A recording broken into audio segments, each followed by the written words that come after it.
รัฐมนตรีกระทรวงโยธาธิการและขนส่ง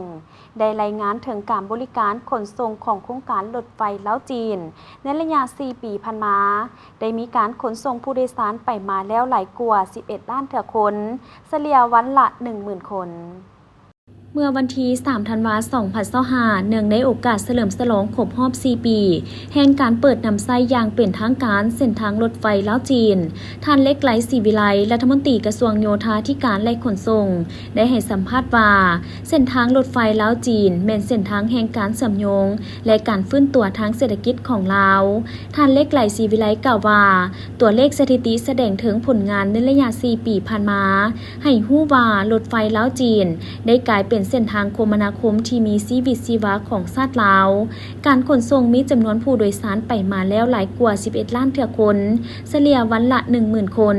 ส่วนการขนส่งสินค้ามีหลากหลายจากจีนไทยและสินค้าส่งออกของลาวได้รับการขนส่งอย่างมีประสิทธิภาพโดยมีระบบบริการผู้โดยสารตอนกลางเว้นขนส่งสินค้าตอนกลางคืนช่วยเพิ่มประสิทธิภาพการนำใช้เส้นทางท่านรัฐมนตรีกล่าวยืนยันว่า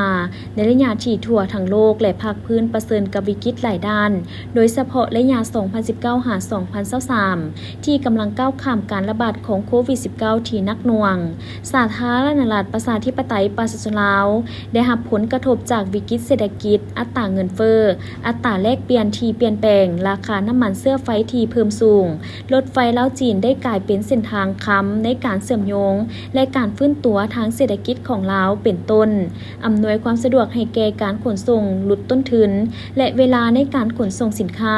และผู้โดยสารดึงดูดนักท่องเที่ยวช่วยนำเอาเงินตราต่างประเทศเข้าสู่ลาวผ่านการท่องเที่ยวและสร้างโอกาสทางการค้าใหม่เปิดทางให้สินค้าลาวเข้าถึงตลาดจีนและภาคพื้นอย่างง่ายดายท่านเล็กไหลศรีวิไลกล่าวเติมว่าผลงานอันยิ่งใหญ่ที่สุดของเส้นทางรถไฟสายนี้คือการช่วยเปลี่ยนประเทศที่บ่มีชายแดนติดทะเล